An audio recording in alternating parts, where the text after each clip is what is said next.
क्या क्या सावधानी रखनी चाहिए, उचित मार्गदर्शन, ताकि ज्यादा विषय तो हम जो सुन रहे हैं इस समय हमें जरूरत है नौजवानों को विलासिता और व्यसन से बचाने की।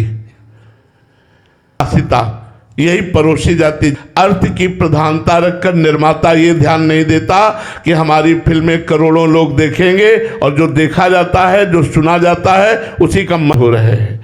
आज प्रभाव ये पड़ा है कि हमारे बच्चे बेविचारी बन रहे हैं। हमें चाहिए कि राष्ट्रभक्ति की, भगवान की भक्ति की, आध्यात्मिकता की झलक हमारी फिल्म में हो। हमें चाहिए एक परिवार कैसे जुड़े, एक परिवार कैसे चले, एक परिवार कैसे प्रेम में अपने जीवन का निर्वाह करे। पति का पत्नी के प्रति क्या भाव हो, पत्नी का पति के प्रति क्या भाव हो, भाई की भाई के प्रति कितनी प्रीता होनी चाहिए, पुत्र को माता पिता के प्रति कितना प्यार हो। ऐसी फिल्में बनाओ जिसमें हमारा समाज सुधार की तरफ चले, भ्रष्ट ना हो। अब ऐसे ऐसे दर्शन, ऐसे ऐसी क्रियाएं जिनको देख करके वासना बढ़े, गंदी बातें बढ़े, तो उससे माना कि लोग ज़्यादा मनोरंजन करेंगे, लेकिन हमारे समाज की सुधार की वृत्ति उसमें नहीं है। तो प्रायः हम सब ये देख रहे हैं कि आज फिल्मों में परोसा क्या जा रहा है। आप लोग जो देख रहे होंगे प्रायः परोसा क्या जा रहा है, प्रायः विलासिता और व्यसन, गंदी बातें परोसी जा रही है। ये नहीं। हम सबसे प्रार्थना करते हैं कि आपका बहुत बड़ा समाज पर योगदान होगा यदि आप राष्ट्रभक्ति, भगवत भक्ति, हमारे वीर योद्धाओं की, समर्पण करने वाले जो भारत में बलिदान हुए, उनकी फिल्में बनाइए, उन महाभागवतों की फिल्में बनाइए जो अध्यात्म के बल से समाज को सुख प्रदान किया।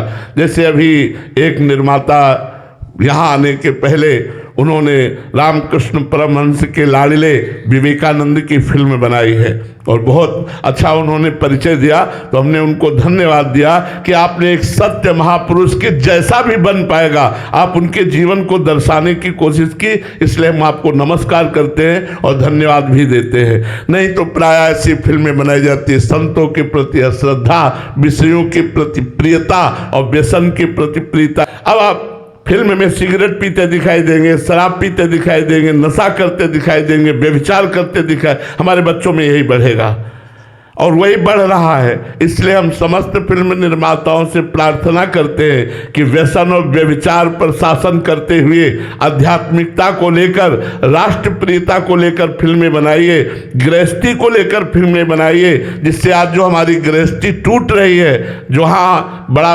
वैर, कामना, ये अशांति पैदा कर रही है, वो जुड़े, परिवार जुड़े, राष्ट्रप्रियता जुड़े, आध्यात्मिकता से लोग जुड़े। ऐसी फिल्मों का निर्माण करना चाहिए। वर्षा दामन जी, राधे राधे महाराज जी। महाराज जी, विपत्ति में विश्वास बनाए रखने की असली शक्ति कहाँ से आती है? राधा नाम में भारी से भारी विपत्ति और भारी से भारी कष्ट को झेलने की सामर्थ्य राधा नाम में है, राम नाम में है, कृष्ण नाम में है, गुरुदेव के द्वारा दिए हुए नाम में है, वाहेगुरु नाम में है। जो जितना नाम जप करेगा उतना ही वो सामर्थ्यवान बनता जाएगा। प्रवचन सुनने और प्रवचन करने से केवल काम नहीं चलेगा, नाम जप करने से काम बनेगा। जितना नाम जप करोगे उतने आप धैर्यवान और महान बनते चले जाओगे। आप देख लेना, नाम जप करो, हम कह रहे हैं ऐसा सिक्का है हर लोक में चलने वाला है। नाम जप करो, जो तुम चाहोगे तुम बन जाओगे, जो चाहोगे वो तुम्हें प्राप्त हो जाएगा। नाम जप करो, हम तुमसे सही कह रहे हैं, नाम जप करो, सब कामनाएं तुम्हारी पूर्ण हो जाएंगी, जो चाहोगे वो प्राप्त हो जाएगा। हमारी बात पर विश्वास कर लो।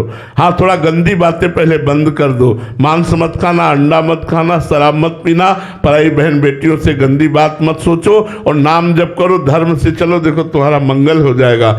बड़े बड़े कष्टों को सहने की सामर्थ्य भगवान के नाम में है। अरे संतों ने अपनी गर्दन कटवा दी नाम जप, पूरे शरीर में तप्त बालू जलती हुई डाली जा रही है, तप्त तवे पर बैठे हैं, कितना पीड़ा दे रहे हैं विधर्मी लोग, और वो कह रहे तेरा किया मीठा लगे, तेरा किया मीठा लगे। कितनी बड़ी सामर्थ्य नाम में है, ये गुरुजनों ने करके दिखाया है। इसलिए हम नाम जप करें, साधु संग और नाम जप, ये दो ऐसे साधन है जो आपको परमार्थ पे चढ़ा देंगे। साधन को हरिभजन है, कै सत्संग सहाय। प्रधान साधना भगवान नाम जी के जाएंगे, मतलब इसे कुछ नहीं होने वाला। सबसे पहले हम शास्त्र की आज्ञा का पालन नहीं करेंगे और मनमानी आचरण करेंगे तो नरक जाओगे। पहले आहार शुद्धि, मन शुद्धि, अगर जैसा खाओ अन्न वैसा बने मन। किसी भी प्राणी को दुख देना, हनुमान चालीसा का भी पाठ करते हैं। ये अपनी वासनाओं की, अपनी जिह्वा को थोड़ा रोको यार। शराब पीते हो, मांस खाते हो, अंडा खाते हो, इस तरह के व्यवहार करते हो और हनुमान जी और शंकर ये ऐसे प्रसन्न हो जाएंगे, ऐसे काम बन जाएगा? कुछ नहीं बन जाएगा। अवश्य में भोक्तव्यम कृतम कर्म शुभाशुभम। जो तुम कर्म करोगे तुम्हें भोगना पड़ेगा। चाहे मुर्गा हो, चाहे बकरा हो, सब जीव अपने प्राण बचाना चाहते हैं। सब जीव, तुम उनको काट कर खाओगे वो भोगना पड़ेगा। राम जी के रूप में भगवान ने यदि बाली के चरण में बाणा, देखो भगवान ने अंतिम अपनी लीला जो श्री कृष्ण लीला है वो यहाँ संपन्न की कि भगवान के चरण में व्याध जो है बाण मार रहा है।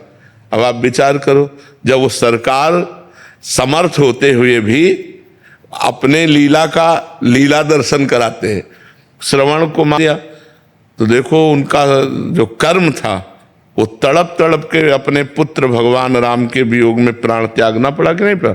भगवान उसको मिटा सकते थे लेकिन भगवान नहीं मिटाते। अवश्य में वो भोक्तव्यम गीता जी में कहा है। इसलिए हमारी प्रार्थना बल होगा। आज बल नहीं दिखाई देता, चेहरे में कांति नहीं है, विचार में पवित्रता नहीं है। ऐसा नहीं, हम पशु नहीं हैं, हम मर्यादा से चलने के लिए हैं। हमारी मर्यादा बनाई गई, शास्त्र मर्यादा हमारी कानून व्यवस्था है। यदि हम शास्त्र मर्यादा से चलेंगे, शास्त्र कानून से चलेंगे तो हमारा मनुष्य जीवन सार्थक हो जाएगा, नहीं तो निरर्थक हो जाएगा। जैसे आजकल बच्चे कहते हैं हम स्वतंत्र हैं। नहीं, स्वतंत्रता नहीं। माता पिता की आज्ञा की परतंत्रता, शास्त्र की आज्ञा की परतंत्रता, गुरु की आज्ञा की परतंत्रता, कानून की परतंत्रता, अगर ये स्वीकार करोगे तो स्वतंत्र हो जाओगे।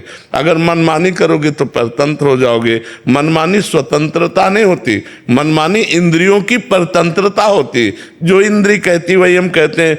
आप अपने को स्वतंत्र समझते हैं, इंद्रियों के गुलाम, मन के गुलाम, तो स्वतंत्रता कहाँ है? स्वतंत्रता तब होगी जब हमारी बात पुनः समझ ले, शास्त्र आज्ञा के अधीन चलोगे, गुरु के अधीन चलोगे, संतों की वाणी के अधीन चलोगे।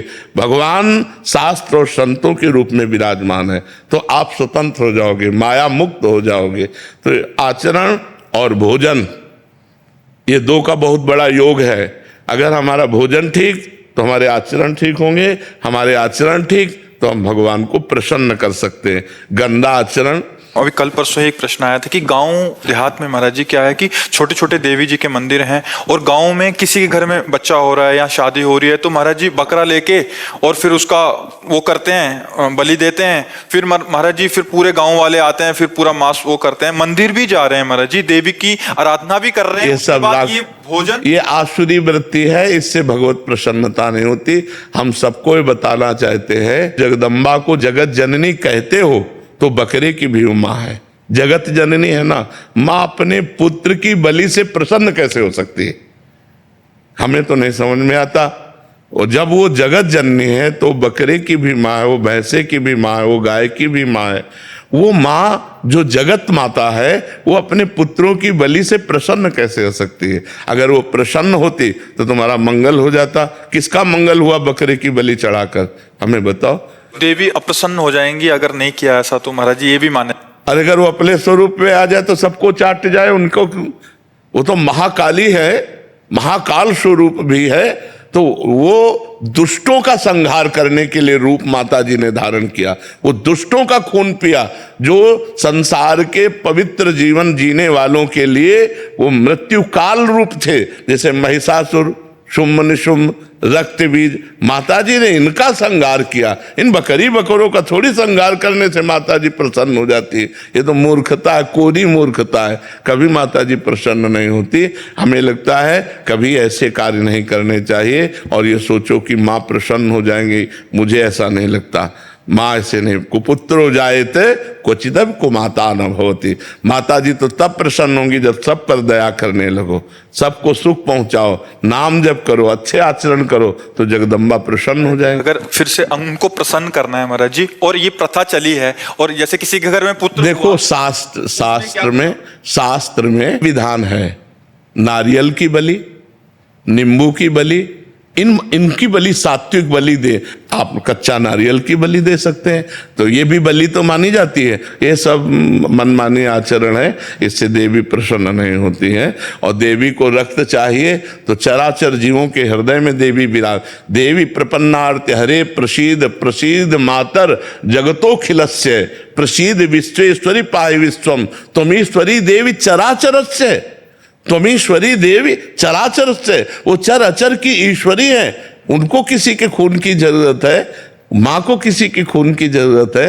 अरे माँ तो अपने खून को दूध बनाकर अपने बच्चों का पालन करती है। माँ शब्द कितना महान है, वो अपने शरीर के रक्त को दुग्ध में परिवर्तित करके अपने बेटे का पालन करती है। वो दूसरों का रक्तपान कैसे कर सकती है?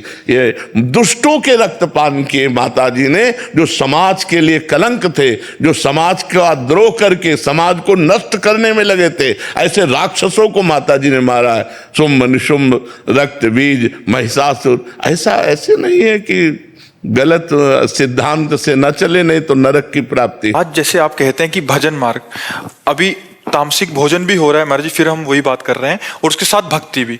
भक्ति का उद्देश्य है कि प्रभु का अगर हम पास जाएंगे या सोमवार को या मंगलवार को हम प्रभु के आगे हमारी कामनाओं की पूर्ति। महाराज जी अगर उद्देश्य भगवत प्राप्ति हो, फिर तो महाराज जी उस उद्देश्य ही पता नहीं है। हाँ, लेकिन हम कह रहे हैं कि अगर हमें कामना की भी पूर्ति चाहिए तो हमको गलत आचरण छोड़ने पड़ेंगे, क्योंकि हम जो कामना की पूर्ति चाहते हैं उसमें पाप आचरण बाधा पहुंचाएंगे। पाप का फल दुख है, पाप का फल विपत्ति है, पाप का फल संकट है। यदि आप मुर्गा मुर्गी खाते हो तो पाप कर रहे हो, और वो पाप आपकी कामनाओं को पूर्ण नहीं होने देगा। चाहे हनुमान जी के पास जाओ, चाहे राम जी के पास जाओ, जहां भी जाओगे जीवों की हिंसा करते हो, जीवों को दुख देते हो, गंदा आचरण करते हो, गंदा भोजन पाते हो, तो भगवान प्रसन्न नहीं होने वाले। और आप किसी मंदिर न जाओ, घर में पवित्र आचरण करो, पवित्र भोजन पाओ और नाम जप करो, तुम्हारे घर में भगवान आ जाएंगे।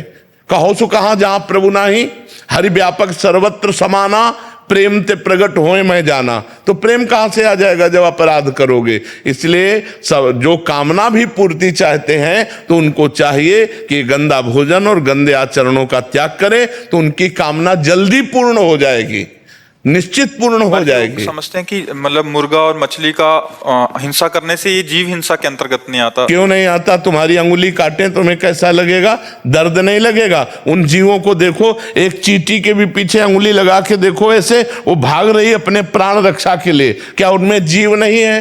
क्या मुर्गा अपना प्राण बचाना नहीं चाहता? क्या पशु पक्षी प्राण बचाना नहीं चाहते? और जिनको ये है कि अगर हम खाएंगे नहीं तो सृष्टि बढ़ जाएगी, तो तुम अपने बैलेंस की चिंता करो। तुम्हारा बैलेंस जब परमात्मा बनाएगा तो तुम्हारे होश उड़ जाएंगे।